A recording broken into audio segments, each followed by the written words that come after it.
Hi అండి, అందరికీ నమస్కారం. రాజమండ్రి అనగానే ఫస్ట్ మనకి గుర్తు రావాల్సింది గౌతమి ఘాట్ రోడ్. ఎందుకంటే కంపల్సరీ రాజమండ్రి ఫస్ట్ టైం వచ్చేవాళ్ళు విజిట్ చేయాల్సిన టెంపుల్స్ అన్నీ ఇక్కడే ఉంటాయి. చూస్తున్నారు కదా, ఫస్ట్ పింక్ కలర్లో ఒక టెంపుల్ చూపించాను, అది వాసవి మాత ఆలయం. చాలా పెద్ద టెంపుల్.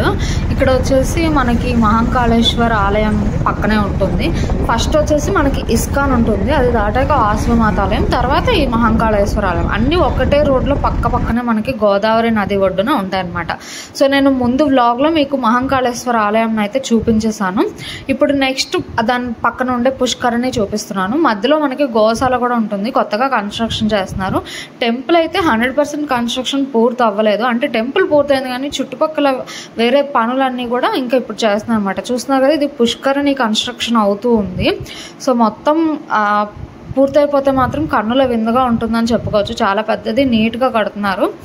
సో దాని పక్కనే మనకి వాసవి మాత ఆలయం ఉంటుంది. మనం అంతా నడుచుకొని వెళ్ళిపోవచ్చు. మేమైతే ఫస్ట్ ఆటో తీసుకొని కాళేశ్వర ఆలయంకి అయితే వచ్చేసాము. అక్కడ దిగిన తర్వాత దర్శనం అయిపోయాక కొంచెమే కదా దూరం అనేసి మేము నడుచుకుంటూ ఇంకా వాసవి మాత టెంపుల్ వైపుగా వెళ్తున్నాము. ఇక్కడ మనకి ఖాళీ ప్రదేశంలోంచి చూస్తే మనకి ఆకాశము గోదావరి నది రెండు కలిసిపోయి కనిపిస్తాయి. మీకు అంతా సేమ్ ఒకటే వైట్ కలర్లో ఉండడం వల్ల మీకు ఆ తేడా అనేది అర్థం కాలేదు వీడియోలో, కానీ చాలా అందంగా కనిపిస్తుంది గోదావరి నది ఇక్కడ నుంచి కూడా. ఇదిగోండి వాసవి మాత ఆలయ గోపురం మొత్తం గోల్డ్ కలర్లో ఉంది. టెంపుల్ అయితే చాలా పెద్దగా ఉంది బిల్డింగ్. మరి లోపల కళ్యాణ మండపం టైప్ ఏమైనా ఉంటుందో లేకపోతే ఏంటో నాకు తెలీదు. అంటే లోపలికి అయితే వెళ్ళలేదు మేము, ఇంకా అంటే లేట్ అవుతుంది కదా. సో ఫస్ట్ ఇస్కాన్కి వెళ్దాము. మళ్ళీ వీడియో తీసుకోవడానికి వాటికి చీకటి పడిపోతే బాగుండదు, బాగా రాదు వీడియో అనేసి.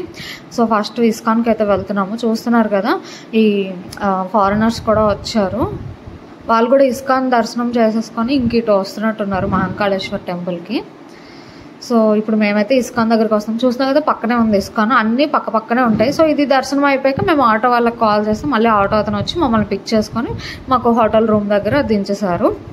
సో నెక్స్ట్ బ్లాగ్లో మీకు ఇస్కాన్ టెంపుల్ గురించి మొత్తం చూపిస్తాను. ప్రదక్షిణ మార్గం అయితే చాలా డిఫరెంట్గా ఉంది, నేను ఎక్కడ చూడలేదు ఈ type of construction. So next video ఖచ్చితంగా మిస్ అవ్వకుండా అయితే చూడండి. సో ఖచ్చితంగా వీడియో నచ్చితే లైక్ చేయండి. మరో మంచి వీడియోతో మళ్ళీ కలుద్దాం. నమస్కారం.